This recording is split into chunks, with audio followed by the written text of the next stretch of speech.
Okay, we're live with Elle, and we'll be looking at her Saturn on the midheaven in Pisces. Ooh. Let's just start with an obvious question. What do you do for work? I'm a journalist, but I'm kind of thinking of going into something else. Okay, what are you thinking of going into? I don't know. Um, I mean, I do and I don't. I think I do a lot of self-sabotaging where I doubt myself a lot, but I think the ideal thing for me would be something more creative, like something like screenwriting or novel writing. I'm working on my own book right now, actually, which is a bit of a pain in the butt because I'm still trying to get the story right. So ideally, that's what I want to do. But I've been doing journalism for 12 years, I think, a bit less than that. Um, and it was great for a while, but I'm kind of realizing that it's probably not for me in the long term, if that makes sense. And I'm Why? definitely more of a creative person. I just liked having ownership of what I do with journalism. It's like, Aha. Okay. Okay. because with journalism, you kind of write for other people. Well, in my case, you write for other people because I've been very corporate. Like I've just joined very big media companies and worked for them. Um, Aha. and Okay.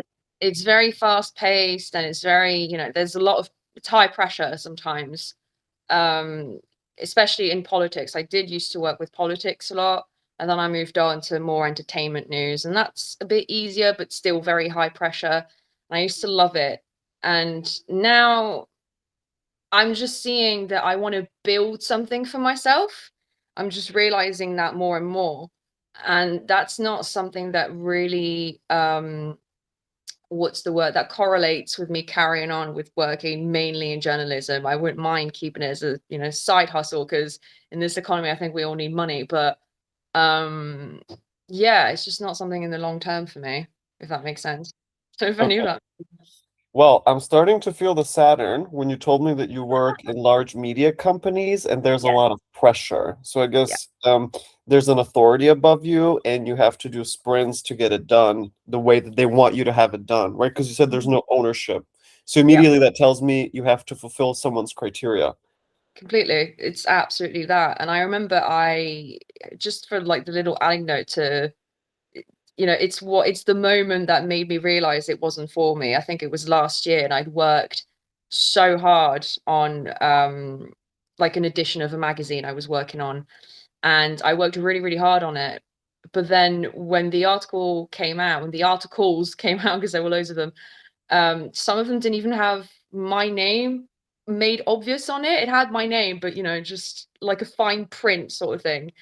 And it was almost credited to someone else. And I was like, I worked ages on that. That is mine. Why is this being attributed to someone else? That's not fair. But that's the game. That's the game. When you work for a big media company, you represent the brand. And I that's not who I am. I don't want to represent someone else. It's like I'm me. I'm me. I'm my own person. Um, and I just don't like the idea of belonging to like an organization anymore. I'd rather belong to myself first and be myself. And there's also another like aspect to that. It's the social aspect as well. I'm neurodivergent, so I overshare. And when I first logged into this call, I was like, well, hang on, I look like shit. Like because I did. I am gonna be honest about it. I'm very real, I guess. I don't like using that term, but yeah, I guess. And they do not like that in a corporate environment. They do not like that at all.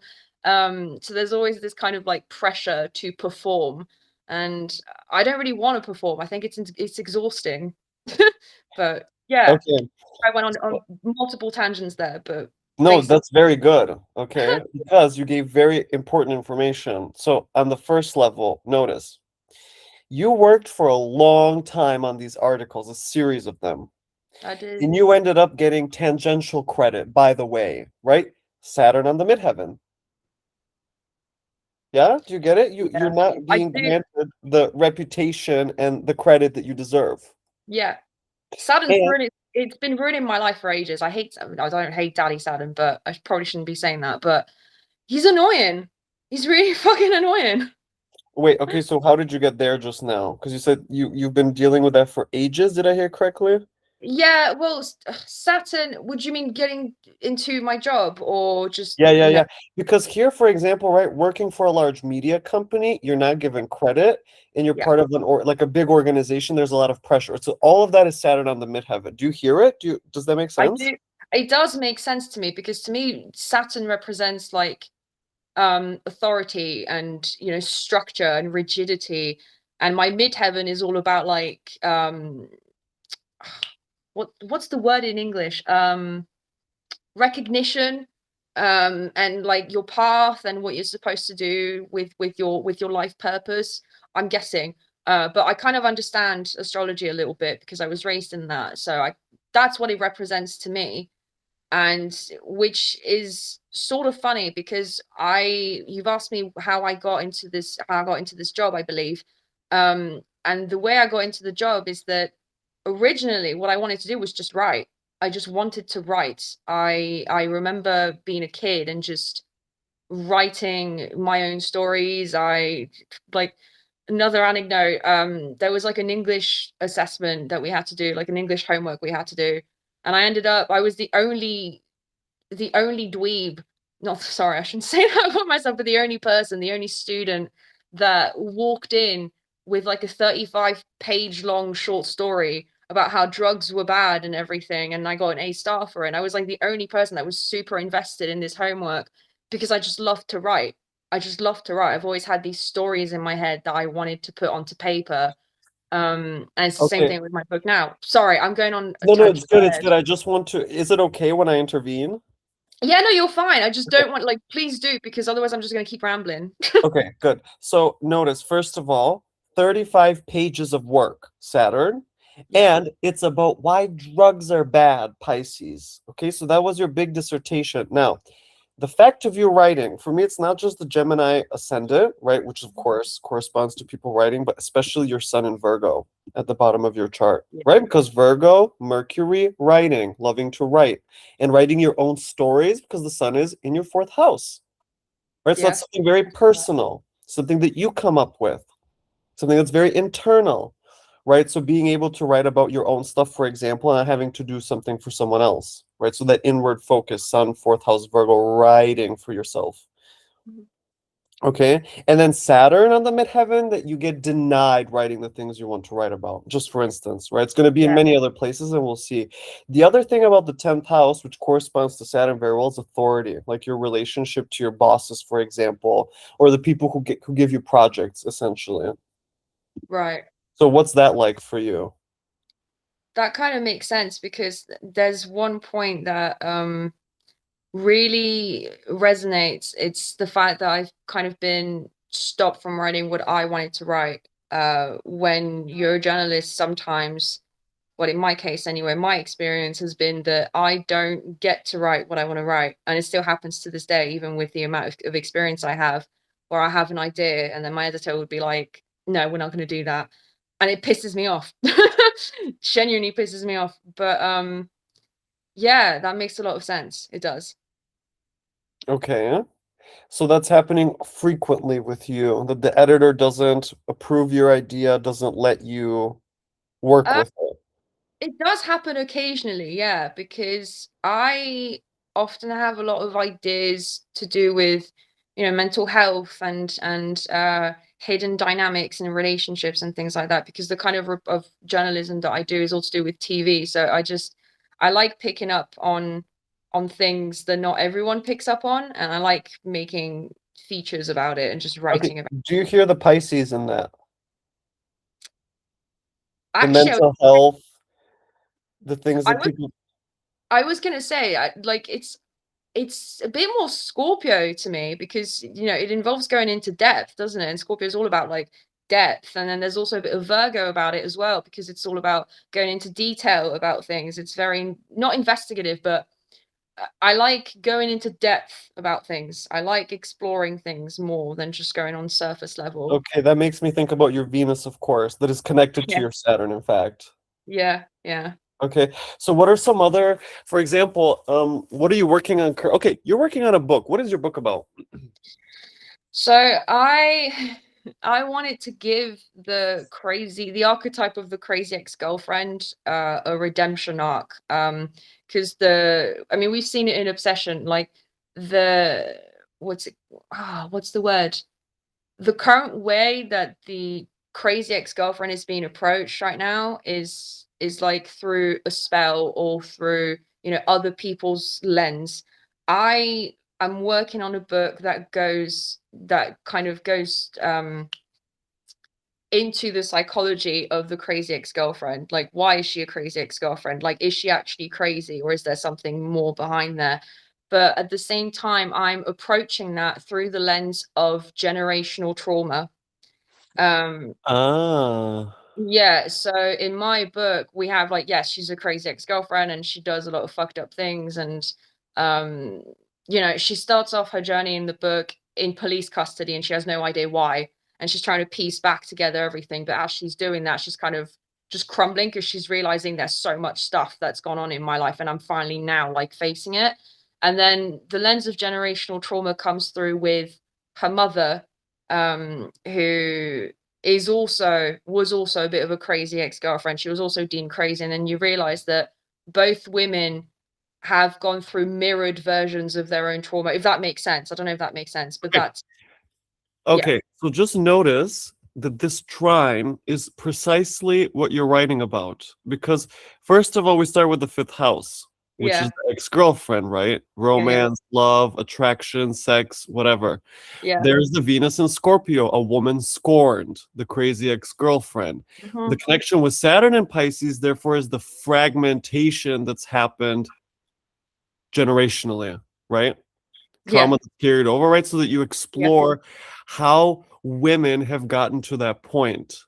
And so it's not just like something cute and nice, you actually go deep into it. So there for me is the Saturn Venus. Do you get it?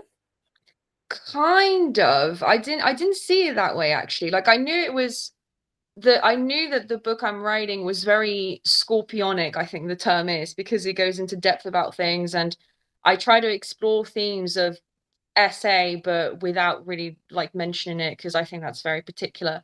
Um, Mental health as well, and addiction, and yes, trauma, and also political trauma, because this book is based on my life as well as my mother's life.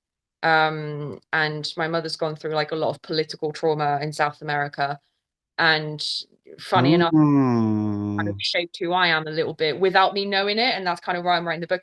Anyway, but yeah, I kind of saw it more as like scorpionic. But I didn't see the Saturn link, although that does make sense. Well, think about it, the political trauma, Saturn, Yeah, right? definitely. The authority, the overarching authority that has the final say. Yeah, And also that it's happening in South America, at least in your mom's case, right? So there's the Pisces because it's overseas, right? So it's yeah. connecting many different countries, cultures, ways of thinking, and so forth. I can see that. And there's also like an element of well, I'm really desperately trying to, as I'm still writing it, I'm trying to bring this element of mysticism because I want, and that's very Pisces, isn't it? I want, my protagonist to kind of face her mum until she realizes, like, oh shit, I'm just replicating the same patterns. So I'm still like working how to do that, really. But yeah, I can definitely see that.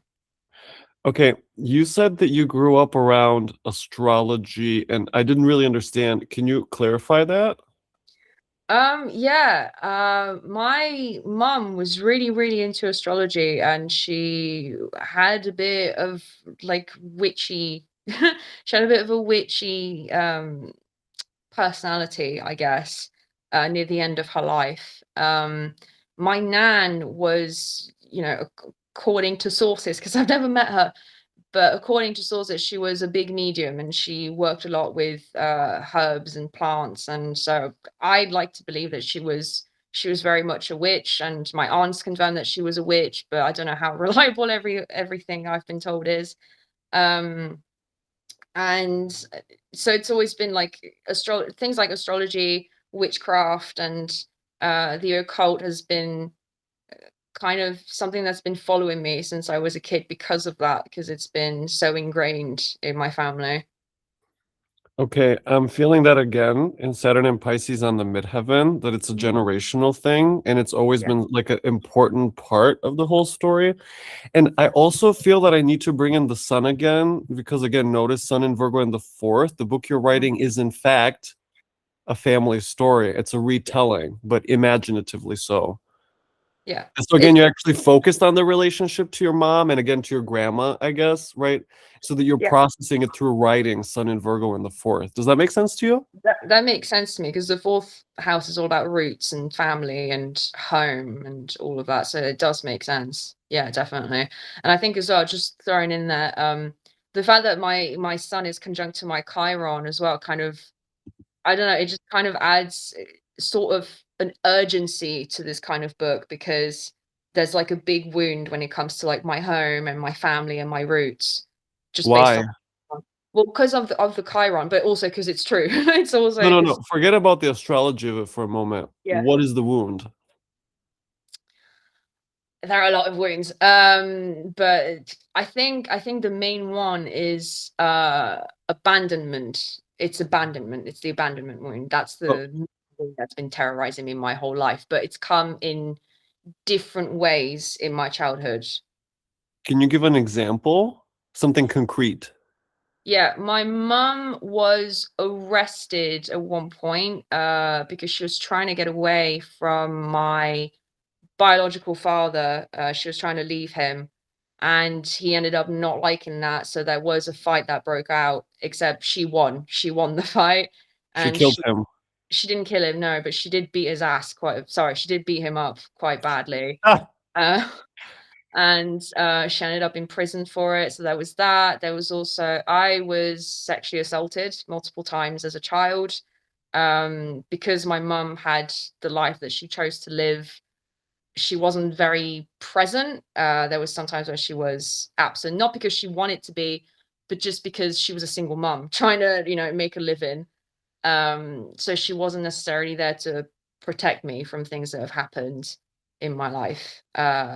So yeah, that's an example. Those are two examples. okay, that makes me think about the Mars in Cancer, Yeah.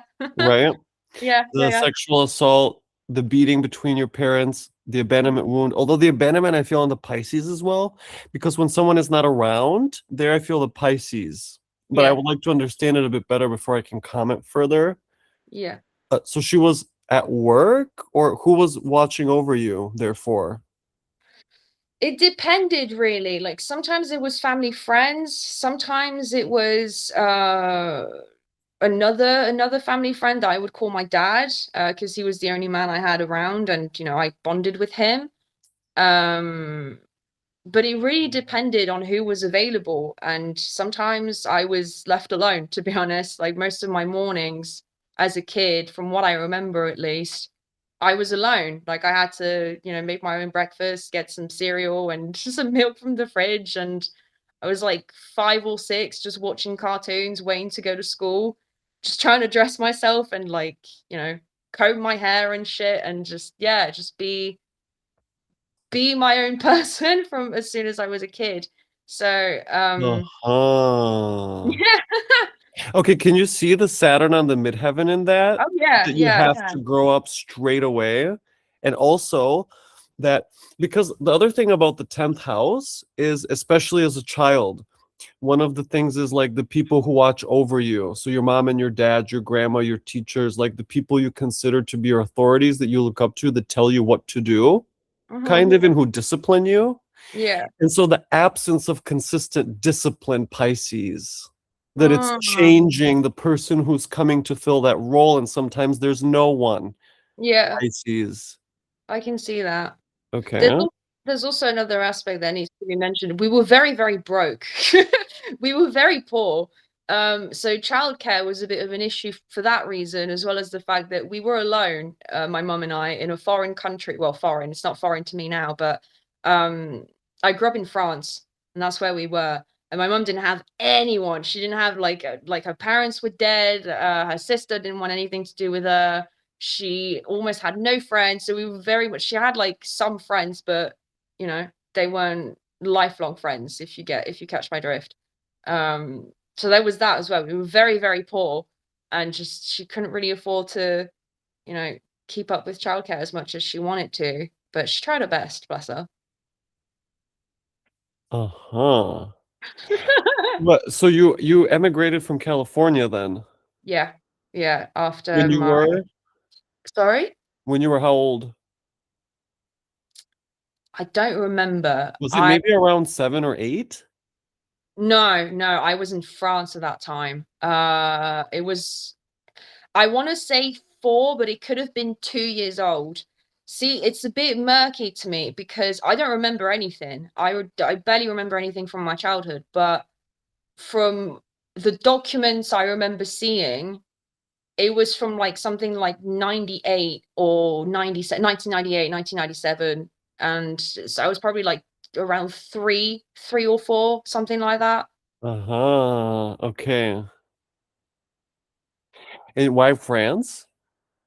Because my aunt was living there.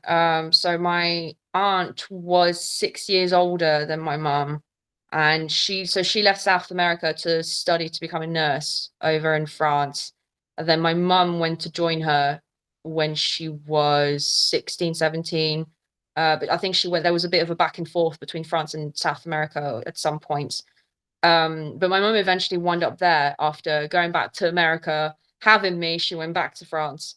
Because that's the country she started associating with family after her parents' death. Uh-huh. Interesting. So at 4 you were in France and you guys didn't know anyone. It was just kind of like you emigrate and you're lost in a way. Pretty much, yeah. My mum and her sister stopped speaking around the time she got pregnant with me, if I remember that correctly. And I only came into contact with my aunt after my mum passed away. Interesting. So were you able to speak French? But as a child you learn very quickly. Yeah, yeah, you do. I'm fluent in French, yeah. It's my mother tongue. I actually learned English after learning French, which is why my English could probably be a little bit better. Uh-huh. Okay. I'm feeling the Pisces a bit in that. The Really change of countries. Yeah, because Pisces is the foreigner. true. I mean, I always associate travel and anything foreign with Sagittarius as well, just because there is that whole, you know, love of traveling when you're a Sag. Right. Okay. I see. When did your mom pass? 2015, I was 21. Oh my God, so early. Yeah, yeah. I mean, the way I see it is like it could have been earlier, to be honest. I'm pretty lucky that I was an adult. I mean, kind of adult, when it happened, but I think whatever age it happens, it's the same impact.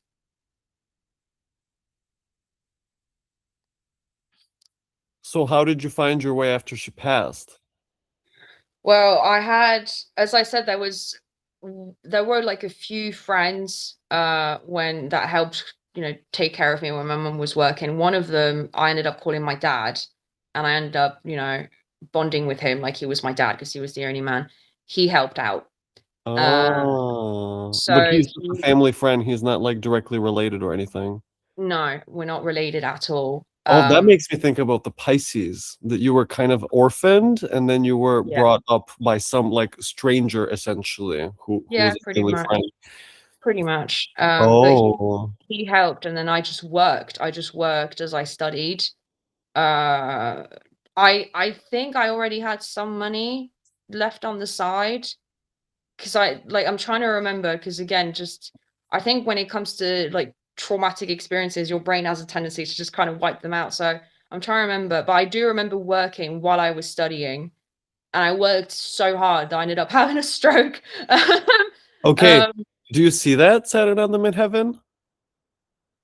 uh, That you were working so hard from an oh early yeah, age just to support your life, just to make it in the world, to the point you have a yeah, stroke. yeah. I can see that. I can see that. Okay, I guess you had a tough go for like a long time. It's because to not have anyone, any family, any support, right? That puts you in a Yeah, position where you're like really have to make it in the real world and just figure it out. it was difficult. It was hard. I mean, I think it's hard because I've never felt like I really belong here, if that makes sense. Um, and I think that's very like Saturn on midheaven as well, just like feeling that I don't really belong in this world and I don't really belong in this society. And I really suffered from that at first. I really, really did. It was really painful because no matter where I went or what I did, I survived, but I didn't thrive. And I didn't fit in anywhere. Like nobody really spoke my language. Not that I'm special or anything, but just I've always struggled to connect with people. And the thing is when you're left on your own and you kind of bask in your own person, your own energy for so long, you end up just not giving a toss anymore and just not caring whether you fit in anywhere as long as you fit in to your life and as long as you're happy with yourself and who you are and where you're going, it doesn't fucking matter. So now I've kind of learned how to thrive on that.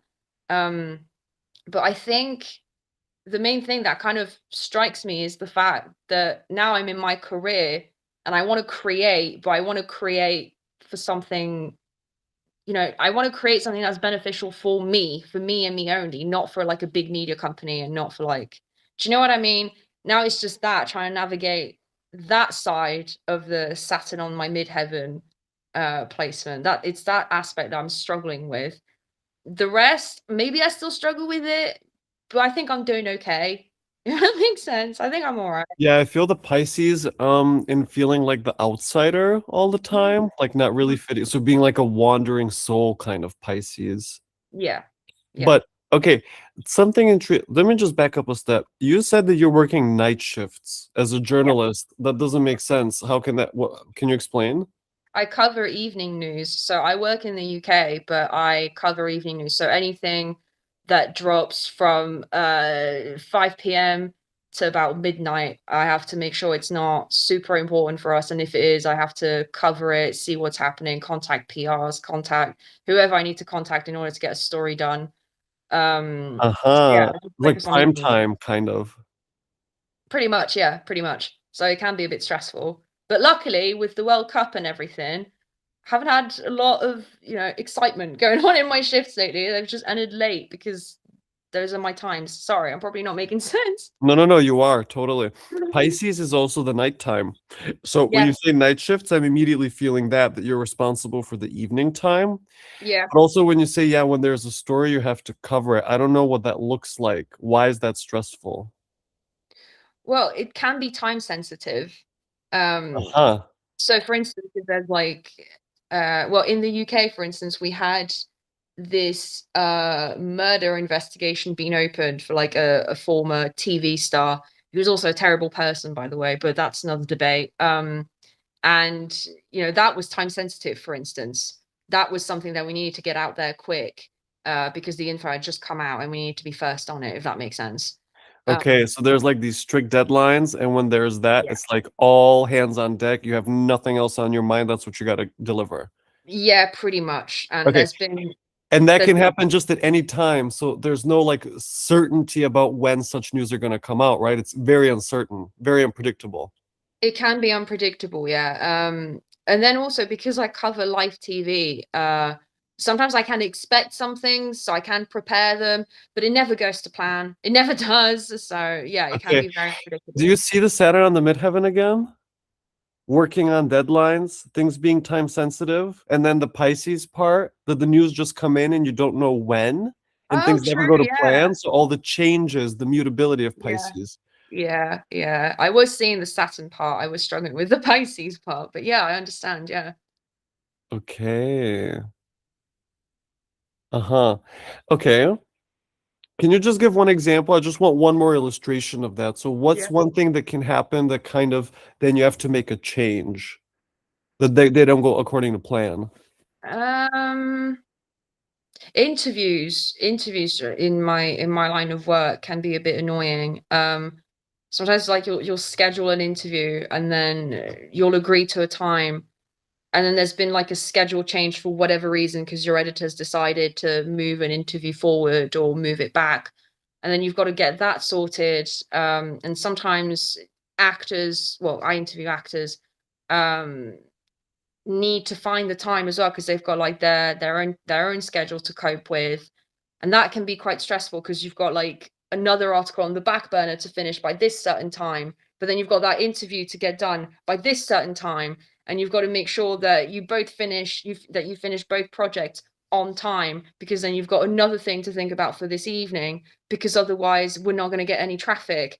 um and then also someone's cancelled their shift, because that's another point I forgot to make. I'm sometimes in charge of the whole team. Not that there are many people in the evening, but I'm sometimes in charge of the whole team. And sometimes I get an email saying, "Sorry, I've got to cancel my shift because my laptop stopped working, or I'm ill, or whatever reason." And I have to figure out, right, how are we gonna sort this out for whatever show we've got to cover? How are we gonna sort this out for subbing? I need to call someone to make sure they can sub. It's just things like that, really. Okay, good. So notice Saturn, you work Yeah. on these very tight deadlines. You have to deliver, and it's Mhm. not up to you because you're just following a directive that you don't get to decide on. And Mhm. sometimes you're in charge of the whole shift, the whole team. It falls on you, right? So all four of those things are Saturn in the midheaven. Then we have the Pisces, which is that people cancel. There's sudden changes in the schedule. Sometimes people cancel their shifts, and then you have to figure out, so who's going to replace them, right? So Yeah. all of those movements that are constantly happening that are not up to you, they're just coming from nowhere. That's the Pisces. Do you get it? Yeah, I can see that, how unpredictable it is, definitely. Yes, exactly. Yeah. There's Yeah. constantly some kind of shifts swimming around. Yeah. Yeah. Yeah, I hate it. But I get it, I get But it. you have to put up with it, right? It's Yeah. constantly one of the things that you deal with. It's happened all throughout my career as well, like, since I started, it's been that way. It's journalism, that's the way it is. But, now I'm in my 30s, and it was fun while it lasted, and I think I belong somewhere else. Okay, good. Let's get to that now. So where else? What are you trying to, where are you at with that? With transitioning out? What are you transitioning into? So right now I'm still finishing up my contract, which ends at the end of the year. And I'm trying to figure out where exactly I want to go, because since I still have a few months left, I'm still trying to see where do I. My plan, honestly, is just to send CVs left, right, and center to production companies and whoever I can reach out to. Just shoot my shot, basically. Shoot my shot. That's all I can do in this world. Um, and then also just working on my book. I work on my book every weekend. In fact, I've got to go to London this afternoon, and then the minute I come home, my plan is just to get on my PC and work on my book. Um, and so right now I'm at that stage. I've also like started a YouTube channel that I'm not feeding into because I want to make more like not essays, but like um thought videos, I guess, where I just kind of go on about one particular topic on TV that I've seen, or in life, that or in a book that I've come across, and just talk about it, because I love rambling. I love yapping, as you can probably tell. Um just trying to like build something for myself. Whether it gets me anywhere, I don't know, but just try it, just shooting my shot the same way I'm going to do it, with my job. Mhm. And whatever job I'll find, I'll make sure that it's like less high pressure, I think, because I think I've had enough. But there was also something I wanted to. I think the way I imagine it right now, I just take baby steps, but the way I kind of prepare it in my head is just I visualize what kind of day I want to have in the future. I visualize the perfect day for myself, um, and just go where I feel I need to go in order to achieve that, if that makes sense. Okay. Um, what I want to point out is two things. First of all, Saturn is about to retrograde back into your 10th house. I know. Okay. So he's been transiting your 10th house since your Saturn return when you turned 30, I know. which tells me that probably since around that time and a little bit after, you started to think about changing things, but it was like not the right time. It's been rough. It's been rough. I've been thinking about this entire book I'm writing for years now, so yeah, I'm not surprised. Okay. And then you can see that Saturn is about to leave your 10th house literally at the end of this year, beginning of next. right? So Mhm. that for me is like the ending of the contract. It's like, okay, you're done and you're finally going to move on to something else. So for me, it's very hopeful. Like the timeline you have fits perfectly. Of course it does with the astrology. And then notice that at the moment, Saturn is in fact stationing at 14 degrees Aries and he's opposing your Mercury. Okay. That makes Yeah, me think about how at the moment, every weekend, every chance you get, you're working on your book. So you sit yeah, down and you work, right? yeah. Okay. Does that make sense to you? That makes sense, yeah, pretty Okay. much. Very good. I struggle a lot with fatigue as well, which is the reason why I literally rolled out of bed an hour early just to do this podcast because I was like, "Wait, I'm tired, but I need to get up." So I'm at least kind of wide awake to engage in conversation. Um, Fatigue. What does it mean to struggle with fatigue? sorry? What does it mean to struggle with fatigue? Well, I sometimes I will work and I will work on my book by that. That's what I mean by that. And I'll want to like pelt out, not pelt out, write out 5,000 words and get on with it. Finish a whole chapter, get it perfect, edit it perfectly. And then I just end up feeling really tired because I've been working all evening and I don't know, I had to go out and then I came home and I was like, shit, now I'm just tired. I'm just too tired. And I'll feel really frustrated with myself because in those moments, I will only end up writing something like 300 to 500 words. To me, that's not enough. That's not enough. And I always feel like I could do more. Um, so that's what I mean by struggling with fatigue. I hype myself up and then I realize my body can't really catch up with where my mind is. And then I just end up just, just, Okay, I'm oh, feeling Saturn on your midheaven very much in that, right? yeah, Because you yeah. work yourself to the bone, you put a lot Mhm. of pressure on yourself to do the full-time job and then the book and then whatever. And there for me is the fatigue, the Pisces, like things just run off and you don't end up ever doing what you wished you would. So again, Yeah, it's like the changes that are at work, but now they're happening on a different level, yeah, which is that that your makes sense. schedule is never really catching up to what you were hoping to do. So Yeah, again, kind of the messiness. yeah, Okay. definitely. And I also hate it. being distracted, I guess, like something coming up, and so it takes you away from whatever you were planning to do. Yes. I get distracted quite easily. As soon as it's sunny, I just end up going outside. Just forgetting I have a book I want to write. Okay. Okay, good. Let's pause there for today then. Yeah.